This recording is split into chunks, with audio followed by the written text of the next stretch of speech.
Um, Currently, Indica's doing really good. Um, she's doing. I'm proud of her. It's been tough. It's been a tough couple of years, not even just months. It's been a couple years that's been tough, and she's been trying to power through, like really, really hard. And there's been obstacles and challenges and people that's try to block you sometimes. And Indica got really frustrated. Indica became really mad. Indica almost lost hope. But Indica can't lose hope because Stephanie, that's not Indica, my person. She has a daughter. She's a person. She's a human being. And I have people I have to keep going for. So what ends up happening is there's the real world outside of that. We want to have these big dreams, but there's rent and there's things that come up in life, and then emergency things, and then family passes away or something just happens that keeps kicking you. And I think as a human being, we can all relate. It's not just creatives, it's everybody. And I think that's what's tough. Life is getting harder, whether we're looking at it from a political standpoint or an economical standpoint, shit is getting tough. So we really gotta buckle down and just really fight for ourselves, because that's all we have to fight for. Shouldn't be fighting for anybody but yourself, because when you're fighting for someone else and you could barely fight, can't really do much. It's funny that I get asked questions like this, and it makes me think that not everybody's like that. And it reminds me that not everybody's like that. And it's hard because I believe people are like that.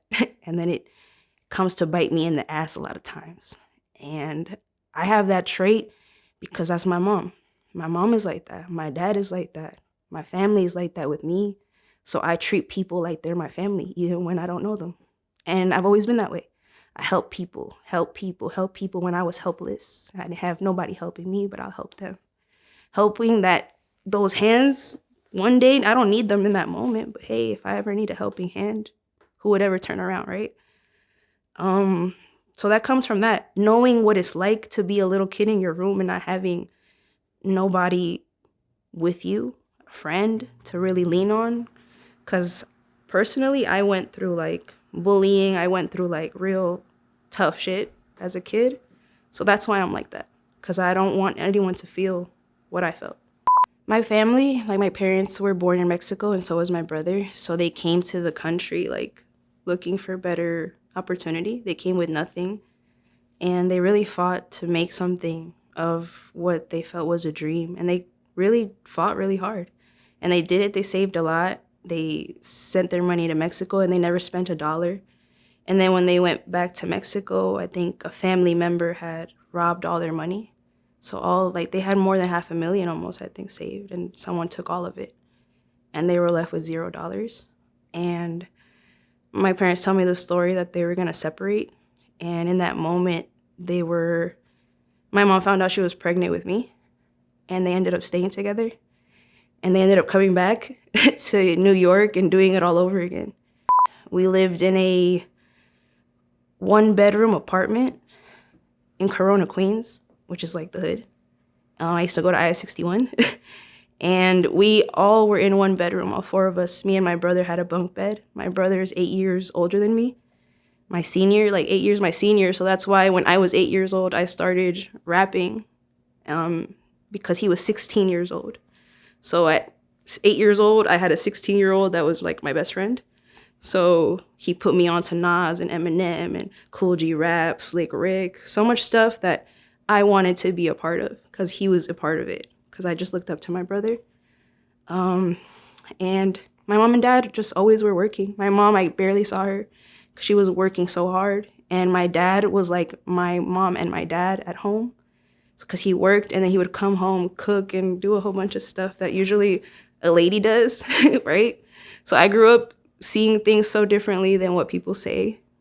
I see a man take the responsibilities that a woman normally would. I see a woman take the responsibilities that a man normally would. And we were really happy until they started wanting to make more money. And then we moved to another place and I barely spent time with them. So It's crazy how money is always a thing that I connect my life to. I try not to find happiness in money. I try to find happiness in things outside of it. I used to tell my dad, I don't want money, but that was a bad thing to say because you need money to live, obviously. And it's funny because now that I'm older, I just think you need money, but to use it to do things that make you happy and help other people make them happy is the key to making money work for you. So I'm glad with that upbringing, I have those things that I learned. It's always felt like that. I take on a lot my whole life. I was in my house. My mom wasn't really there, so my dad used to look at me like to be the mom in the house, even though I was the younger person, and it was a lot. And then when I was 19, I actually had my own daughter, so that was a lot. And I've been a grown-up for a really long time, even since I was a kid. It gave me a purpose. It made me want to be better. It made me want to fight for something. When I felt helpless, when I was 18, I had really bad thoughts in my head. I was really not in a good place. So being a parent saved me. No, it's okay. You could let them fall. You could let them fall. It's fine. I cry on my live a lot. So when I have a bad day, I go on live. Sometimes I have no other live creators, and they'll tell me like, yo, I didn't go live today because I had a bad day. I'm like, I go live on those days sometimes and I cry, and they're like, what? And I'm like, yeah, because people need to see that shit's real too. And plus, people expect me to be live a lot because I became a live creator. So even on the tough days, I go live and I show that part of myself because they deserve to see that if they care so much. Now, I think when they get older too, they start to look out for you more. And before, it's like you dedicated so much of your life and you sacrificed so much. And then when they get older, it's a little bit of like a return, If you raise them right, they turn around and they're like, they appreciate the things you do. So, kids, the times are crazier. I think kids are growing up faster, so it's scarier. So to be present in your child's life is so important. The little moments really count. It's a scary thing to know you're gonna have a baby. I guess I'm the only girl in the room right now, so it's just funny because to have a child is crazy because you have to know that potentially you could die from having a child. That's the first thing I learned when I got pregnant, that you could die because giving birth, women die sometimes. And I'm like, what? That's scary. And then you learn a C-section, you have a higher chance of dying. And I'm like, what? And then I go to the doctor and they're like, you're going to have a C-section because the baby didn't flip. And now I'm like, oh, my chances are higher of dying. And I remember before having my daughter, I didn't want to be alive. So it's like, I was once afraid to die. I was once wanting to die, and now I'm afraid to die. So that's how you know when a child gave you purpose. Because like, this kid makes me want to not die. This kid makes me not want to go out and get into dangerous activities. This child makes me want to watch what I'm eating because I need to live longer. Because if I'm not around, who's there for them?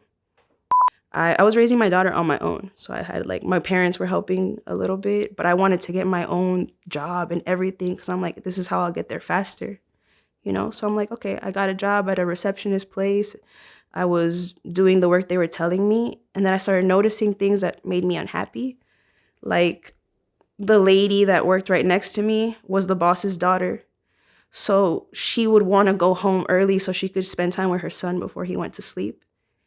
And every time I would come home, my daughter would be asleep. And I would go through that every single day. And that made me see it as like, how come I can't go home early and see my child awake? Obviously it's the boss's daughter, so I won't question it. And then they started making me do more stuff that wasn't in my job title, like mop the floors. That wasn't my job title. I'm a receptionist. But I took it and I started doing it. And that's not even INDICA. I wasn't INDICA yet. That was Stephanie taking a lot of shit from people just because she was like, okay. And one day I wanted to go to a Big Sean autograph signing event. And I had to go to work. So I sent my brother for me. I was like, can you go and get this autograph on the CD? And he tried to FaceTime me. And I was mopping the floors. And I missed the call. Big Sean was trying to FaceTime me. And I didn't pick up. But I got a video from my brother that said, "Hey, Stephanie, where are you at? I'm right here with your brother." And it was Big Sean. And then I cried. I cried because I was just like, the stupid job. I never get to see my daughter. I never get to see Big Sean. Never get to do nothing. So honestly, fuck this job. And the next day I came in and I said, the lady was like, "Oh, you're staying late tonight because I have to." No, I'm not. I fucking quit. And she was so mad because I had to do so much stuff, but I didn't care because that's not my job anymore. And I took my check and I went to Sam Ash in Forest Hills and I bought an interface and I bought a sound shield and I bought a microphone stand and I spent $1,000. That was my check. I spent my whole check on music equipment and all I had left was enough money to Uber back home. And I Ubered home. And the man that was my Uber driver, I know him on Instagram. He's my freaking friend. Shout out to him. The guy that picked me up had no legs. He had no legs. He was driving. And I got in the front seat. I put all my stuff in the back. And I'm like, "Hi." I didn't question anything. And he's like, "You know how I got here? By dreaming big. You can do anything. What's your story?" And I told him what I was doing. I just quit my job. I got my music equipment. I'm ready. Like, I'm trying to do a lot of stuff. Maybe it sounds freaking impossible, but he's like, "You see me? Nothing's impossible." And that made me have so much hope. And I went home and I recorded a song. And that same week, I put it on Soundcloud. I didn't know shit about mixing music, mastering music. I was just doing it. Because the guys at Sam Ash told me, just use GarageBand. You don't need Pro Tools. I was trying to buy Pro Tools that day. And they said, "No, you're starting off. GarageBand, record yourself, put the beat there, upload it." They taught me everything. I wrote it all down and I went home and I did it. And I never stopped. You know, I kept going. And that's where it all started. And from there, I wrote a song for a lot of people. Some I didn't get credited for. And I got signed under Capitol Records with a label that didn't do what they were supposed to. And I'm still here. Independently, I got a music distribution partnership with United Masters now. So I'm ready to start showing the world more of Indica on her own terms. I barely went through anything when I got signed, if I tell you the truth. I didn't go through the super hurdles that a lot of people do. I got signed early. I got signed because I was talented. Someone found me and was like, I had barely started and I was getting traction, you know, but I barely popped off yet. And I took a flight to Los Angeles and I got signed because I showed my entire EP that I didn't release yet to a few people. And they showed it to other people and they wanted to sign me at Capitol. And I ended up coming back home and doing a sold out show at the Paper Box in 2017. And from there, I moved to Los Angeles and I got signed. And I was happy. But that feeling that you're talking about, that after going through all that struggle, I didn't really go through much struggle. I just got signed and then I struggled. So my story was a little different. You get signed and you get all this money and everything, and that's cool. But my story, like I said, you know, I'm a mom, so I moved from New York to Los Angeles and I had to leave my daughter with my family in New York. So I was happy to be in LA, but I want to go back home so I could be with my kid. And they kept telling me we had to do a bunch of stuff all the time. Meetings and this and that and things that honestly wouldn't happen, would not fall through, or just a lot of deception. A lot of them taking your own money. The money that supposedly is supposed to be for you to move your project and do this, but if no one's working, then that money is just being spent and you're not making money. And they're telling you, don't get a job because we need you to have time to do this and that. Then how am I recouping my money? How am I supposed to flip it? How am I supposed to do this if you're not doing your jobs, you know? And then that's the part of labels that you have to be careful with who you sign to, because these people are not your friends. These people are a business. I had just started. I only had music on SoundCloud and maybe just 2 on Spotify because I had just figured it out. And I got asked to be part of a record. I heard the artist's name and I said, yeah. And I never got paid. Not even my Uber was paid for. And yeah, it wasn't a sentiment as big as I would have hoped, because I was in an Uber and heard the song 3 months later and never got credited. So it was more a feeling of like, wow, what happens here? Like, I'm not going to get money off of this, huh? Because no one contacted me. No one got my information. Yeah. So it was a crazy situation that, yeah, it was a lot of years ago. It was 7 years ago, I think. You know, if someone cheats you off an opportunity that could end up making you millions of dollars, of course anybody would be mad. But I learned a lot of things through the years that I had to struggle not having the money that I could have had. And that's exactly what I needed.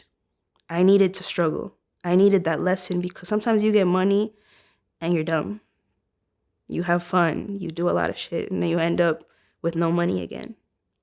You know, and I've seen it happen. I know it, and I've heard it happen. The owner of the label I was with in one time, this is when I figured it all out, that nothing was going to happen for me. They looked me in my eye and said, I spent all the $1 million that I had for this whole project to run this label. I spent it on Lamborghinis and this and that, and they told me all that. And I realized if you're not smart with your money, you could really fuck up something that could change your life and do wonders for yourself. So I'm glad that the opportunity brought me something that I now hold really, really close to my heart. Like, yo, shout out to that, because maybe I would have fucked that up. I'm at peace with knowing that right now I'm happy. And I got a call from these people that, you know, from 8 years ago. We talked and everything. And it's shout out to them. Shout out to them. At least they acknowledged the fact that my video went viral for talking about it this year.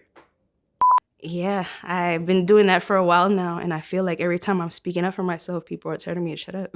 People keep telling me to shut up, and I'll never shut up, because my words are all I got. My word is my bond, and I'm going to be who I am. I'm going to be true to that.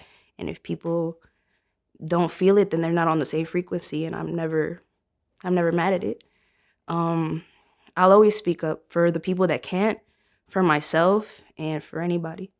Hell yeah, because I do a lot. Like you hear, if you hear Trees off camera, he can confirm I do a lot. I'm a mom. My dad, I'm his personal assistant running his business that he scaled up to make a lot of bread.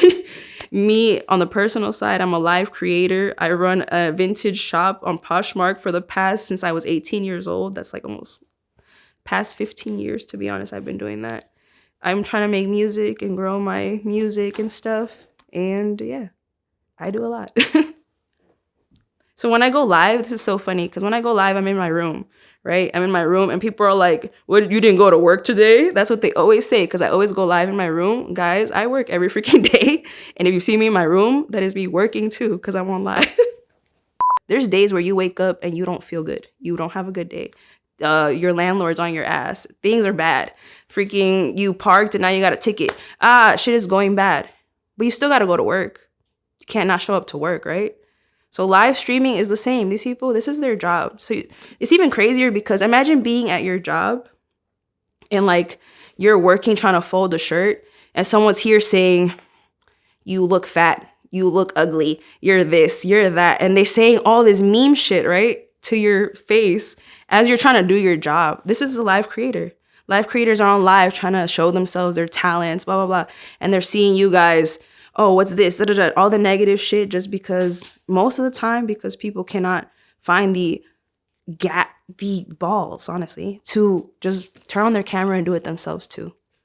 And that's mostly where it comes from. The frustration of like where they're at in life. And then they're seeing somebody else being successful off something that seems so dumb, getting in front of a camera and talking to people. But if you haven't noticed, that's actually what's happening right now. People are getting on camera and talking to the people because the people freaking need it. People that are most successful on there are the most genuine, like, people. But sometimes what you see is not always what you get in these videos, right? These videos that people edit and make however they want on TikTok.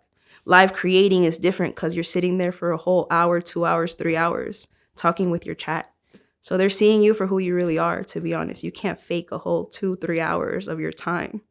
Most of it has to be real at some point. That's why you see clips of people saying shit that they shouldn't have said, right?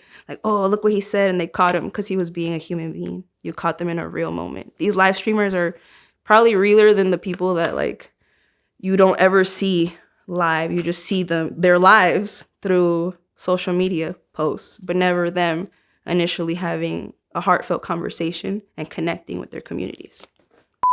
Everybody that's on their phones and scrolling through is just looking for human connection or something to relate to or something to feel like a part of. And that's what social media really is. So live creating, when I'm on live, I notice that the people going through are the same people. I usually see the same crowds in there. I built a whole community. And it's mostly because they don't really have friends out there, or like they can't connect with people, or they can't relate with people in their own. And I think that's something that it taught me, that we long for connection, but sometimes we are so disconnected because we're always on our phone, but yet you're looking for connection through your phone. So it's so strange to me.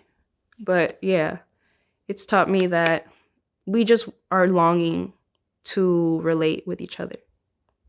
I think everything I've been through has made me a better creator, 1,000,000%. There's moments when I was going through what I was going through that I couldn't even be creative. When you have writer's block or you have things like that. And I used to blame the situation. Like, fuck, if I wasn't going through this, like I could write, and I would be so mad. But once you finally get through it, wow, I'm so creative now because now I'm not going through it. And it made me who I am right now. And that's when you get creative, and I appreciate the struggles, the tribulations, everything that I had to go through to be able to tell my story with a more level head now. I really wanted to, I need to put out this album by this year. All these plans that I had set for myself in the past, and they weren't working out, and everything was always like not working out. I realized that it really came from me trying to force something that I possibly was not ready for because of my, what I was going through. And now that I got through it, now I feel like now I'm letting things happen. I'm not forcing them. I just want to end it with saying that be happy. I know sometimes it's hard to find the way to be happy, but when you breathe and you realize that you're alive and that itself is like a blessing, that's a reason to be happy. And you should never not have one reason.